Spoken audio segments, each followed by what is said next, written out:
Bismillahirrahmanirrahim. Elhamdülillahi Rabbil alemin. Vessalatu vesselamu ala eşrefil enbiya ve seyyidil murselin. Amma ba'd. Rabbi şrah li sadri ve yessir li emri ve ahlul ukdeten min lisani yefqahu qawli. Amma ba'd. Deməli, keçən dərs Xinzəbin insana namazda verdiyi vəsvəsələrdən danışmışdıq və dedik ki, bu vəsvəsələrdən biri də hamısı istər-istəməz şeytan insana vəsvəsə verəndə, məsələn, malla, mülklə hamı bilir ki, belə bir şey nədir? Düşünmək olmaz.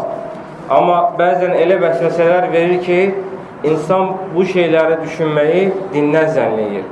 Məsələn, kimsə həccə getməyə hazırlaşır, namazda o şeylər yadına düşür. Aydın fikirləşir ki, məsələn, Kəbənin yanında fırlanır və yaxud ona bənzər şeylər və yaxud qurban bayramı yaxınlaşır, fikirləşir ki, qurban kəsir və buna uyğun şeylər. Və şeytan da vəsvəsə edir ki, belə şeyləri düşünmək nədir? Savabdır. Əksinə belə şeyləri düşünmək olmaz. Və dedik ki, şeytan dəlil olaraq çox vaxt insanlara nəyi xatırladı? Ömər ibn Xattab radiyallahu anhunun namazdayken qoşunu hazırlamasını və yaxud tərtib eləməsini və yaxud bölməsini. Şeyxülislam İbn Teymiyyə rəhmətullah aleyh gətirir ki, əvvəlcə gəlin Ömər ibn Xattabın dediklərinə nəzər salaq. Belə ki, o buyurmuşdur, mən namazda ola-ola qoşunumu hazırlayıram. Yəni, bu bir dəfə baş verib. Bu yerdə qeyd olunmalıdır ki, Ömər radiyallahu anhya vuruşmaq əmr olunmuşdu və o eyni zamanda həm möminlərin əmri, həm də döyüşə başçılıq edən sərkərdə idi. Müəyyən səbəblərdən də qorxu namazını ya düşmənlə üzbəüz bir vəziyyətdə, ya döyüş vəziyyətində, ya qeyri-döyüş vəziyyətində qılmalı idi. İndi həm namaz qılmaq, həm də döyüşə sərkərdəlik, başçılıq etmək ona əmr olunmuşdur. Belə olan halda bir fürsətdə iki vacibatı yerinə yetirmək nədir? Vacibdir. Allah Subhanahu Teala Quran-ı Kərimdə buyurur, ey iman gətirənlər, bir dəstə kafir dəstəsi ilə üz-üzə gəldikdə möhkəm olun, Allahı çox yada salın ki, bəlkə nicat tapasınız. Ənfal surəsinin 45-ci ayəsi. Məlum məsələdir ki, döyüş vaxtı ürək əminamanlıq vaxtında olduğu kimi rahat və arxayınçılıq içində ola bilməz. Bu heç də qulun imanının kamilliyinə xələl gətirən əlamətlərdən sayılmır. Təhlükəli bir vəziyyətdə qılınan namaz, əminamanlıqda qılınan namazdan yalnız bu yüngüllüyü ilə fərqlənir. Allah Subhanahu Teala Quranda təhlükəli vəziyyətdə namaz qılmaq barəsində buyurur, namazınızı qıldıqdan sonra ayaq üstə olanda da, oturanda da, uzananda da Allahı zikr edin. Arxayınlığa çıxdıqda isə namazı qılın, yəni namazı öz qaydasında qılın. Çünki namaz möminlərə müəyyən vaxtlarda fərz edilmişdir. Nisa surəsinin 103-cü ayəsi. Yəni, burada şeyx gətirmək istəyir ki, qorxu namazında istər-istəməz namazın zahiri vacibatlarının bir çox hissəsi düşür. Əgər zahiri vacibatlarının bir çox hissəsi düşürsə, şək yox ki, daxili vacibatlar da nədir? İnsanın boynundan düşür. Ehtiyac varsa düşür, yəni. Bütün bununla yanaşı, insanlar bu işdə bir-birlərindən fərqlənirlər. Əgər insanın imanı güclü olarsa, o namazı ruhən və cismən Allaha bağlanaraq qılmış olar. Ömər ibn Xattab radiyallahu anhu da daima haqqı deyən, haqqın tərəfdarı olan və öz çıxışları ilə insanları ruhlandırmağı bacaran tarixi bir şəxsiyyət olmuşdur. İnkar olmaz bir faktdır ki, o başqalarının malik olmadığı keyfiyyətlərə sahibidir. Belə ki, namazda ola-ola həm orduya sərkərdəlik edir, həm də Allaha qarşı xüsunu qorumağa çalışırdı. Heç şübhə yoxdur ki, düşmənlə üz-üzə dayanmasına baxmayaraq, bu namazda qəlbən Allaha olan bağlılığı daha da gücləndirirdi. Yeri gəlmişkən bir şey də qeyd etmək lazımdır ki, Allah elçisinin sülh şəraitində qıldığı namaz, müharibə şəraitində təhlükəli bir vəziyyətdə qıldığı namazdan zahiri nöqteyi nəzərdən daha mükəmməl idi. Yəni, bunu dedi ki, Peyğəmbər sallallahu aleyhi və səlləmin də qıldığı namaz zahirən əminamanlıq vaxtında qıldığı namazdan fərqlənib. Yəni, təhlükə vaxtında. Bir də sələflərin alimlər gətirir ki, insan daim namazda başqa zaman xatırlamadığı şeyləri xatırlaması təbiidir ki, şeytan ona qarşı olan müxtəlif hilələr işlədir. İnsan bəzən görürsən ki, namaz qılır, heç həyatda düşmədiyi şeylər gəlir və onun yadına düşür. Hətta bu barədə sələflərdən bəhs edən bir əhvalatı da qeyd etmək istəyirik ki, yəni ola bilsin ki, alimlər bunu niyə gətirir? Ömər ibn Xattab o yerdə elə bir ki, məsələn, qoşunu tərtib eləməyin ən yaxşı vəzifəsini, üslubunu elə bir ki, namazın içərisində görür. Çünki namazda şeytan nə edir? İnsan xuşusunu əldən almaq üçün onu sərbəst buraxır ki, başqa şeylər nədir yadına düşsün.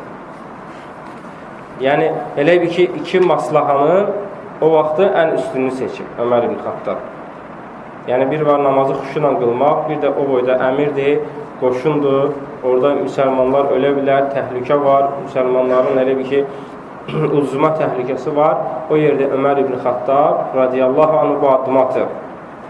Bir də və sələflərdən biri pulunu bir yerdə torpağa bastırır, sonra isə bastırdığı yeri unudur. Bir nəfər ona yeri xatırlaması üçün namaz qılmağı məsləhət görür. O da durub namaz qılır və bu zaman bastırdığı yeri xatırlayır. Məsləhət verən insandan sən onun pul bastırdığı yeri namazda xatırlayacağını hardan bilirdin? Deyə soruşduqda belə cavab verir. Bilirdim ki, şeytan unutduğu yeri onun yadına salmaqla fikrini namazdan yayındıracaq. Unutduğu yeri xatırlamaq isə həmin adam üçün həddən artıq mühüm bir məsələ idi. Lakin bundan fərqli olaraq aqil insanlar namazda vacib olan bütün hərəkətləri mükəmməl yerinə yetirməklə yanaşı, həm də layiqli bir şəkildə qəlbən Allaha bağlanmağa çalışırlar. Şeyxülislam İbn Teymiyyə Məcmul Fətava. 15-ci səbəb namazda xuşunu toplamaq üçün alim gətirir ki, sələflərin namazdakı vəziyyətlərinə diqqət yetirmək, onların necə namaz qılmalarına baxmaq. Sələfin namazdakı vəziyyətinə diqqət yetirmək, insanın xuşusunun artmasına və insanların bu tərzdə namaz qılanları təqlid və qibtə etməsinə gətirib çıxardır. Həmin şəxslər mehrabda namaza durub, istiftah duasını oxuyarlar.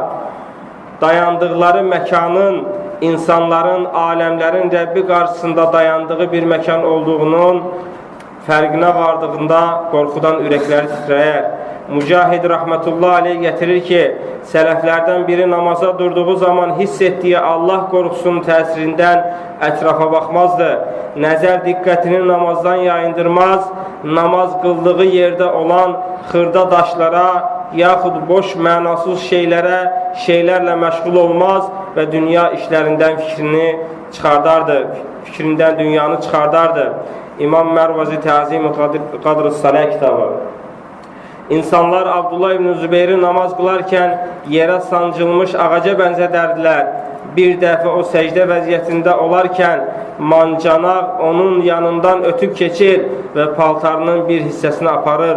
Lakin yenə də o başını səcdədən qaldırmır. Mancanaq nədir? Silahdır, köhnə, elə bir köhnə top silahları. İçinə məsələn cürəbəcür yanan maddə qoyurdular, atırdılar və yaxud daş qoyub atırdılar cürəbəcür. Günlərin birində Məsləmə ibn Bəşər məscidə namaz qılırdı. Birdən məscidin bir hissəsi uçdu, insanlar ayağa qalxaraq qaçmağa başladılar. O isə namazda idi və nə baş verdiyini hiss etmirdi. Mənbələrdən bizə məlumdur ki, onlardan bəziləri namaz qılarkən atılmış paltara bənzəyirdilər. Yəni, alimlər atılmış paltar deyəndə nəyi qəsd edirlər? Və yaxud səcdəni, və yaxud başqa bir rəvayətdə gəlir ki, yerə sancılmış bir ağaca bənzəyirdilər. Yəni, burada qəsd elədikləri nədir? Bəzi insanlar namaz qılanda oynayırlar. Əli ilə, saqqalına tərpənir, nə ayağını titrətir, nə başını qaşıyır, orasını qaşıyır. Amma bu insanlar namaza necə girərdilər, eləcə də qalardılar demək olar ki. Mənbələrdən bizə məlumdur ki, onlardan bəziləri namaz qılarkən atılmış paltara bənzəyərdilər. Bəziləri hər şeydən uca və böyük olan Allahın qarşısında dayandıqlarından namazı sifətlərinin rəngi qaçaraq bitirərdilər. Bəziləri isə namaz qılarkən sağ və sol tərəflərində kimlərin dayanmasını belə bilməzdilər. Sələflərdən bəziləri dəstəmaz alarkən sifətlərinin rəngi dəyişərdi. Onlardan bu barədə soruşduqda belə cavab verərdilər: mən kimin qarşısında dayanacağımı dərk edirəm. Namaz vaxtı gəldikdə Əli ibn Əbi Talib radiyallahu anhunun ayaqları titrəyər və rəngi saralardı. Ondan sənə nə olub deyə soruşulduqda belə cavab vermişdir: and olsun ki Allaha əmanəti qaytarmağın vaxtı gəlib çatıb. O elə bir əmanətdir ki, Allah Taala onu göylərə, yerə, dağlara təklif etdi. Onlar qorxdular və bunu daşımaqdan imtina etdilər. Mən isə onu daşımağı qəbul etdim. Allah Subhanahu taala Həşr surəsində buyurur ki: İnna aradnal əmanətə aləs-səmavati vel-ardı vel-cibal fəəbeynə en yahmilnaha fəhamalahal insan innehu kana zaluman cahula. Allah Taala buyurur: biz əmanəti, yəni şəriə hökmləri, namazı, orucu, zəkatı, həcci kimə ərz elədik? Dağlara ərz elədik. Amma dağlar nədir? Onu götürməkdən imtina edilər. Çünki baxmayaraq ki, onun müqabilində, yəni cənnət var idi, o var idi, onlar cəhənnəmin qorxusundan nədir? Elə bir cənnətin də üstündən xətt çəkdilər, götürmədilər. Amma insan nə edir? Götürüb. Ona görə də Əli radiyallahu anh buyurur ki, o elə bir əmanətdir ki, Allah da onu göylərə, yerlərə, dağlara təklif etdikdə onlar qorxdular və bunu daşımaqdan imtina etdilər. Mən isə bunu daşımağı qəbul etdim. Eləlik bununla kifayətlənirik. Və sallallahu və səlləm alə nəbiyinə Muhammed və alə əlihi və sahbihi və səlləm. İxlasla.com saytı tərəfindən təqdim olundu.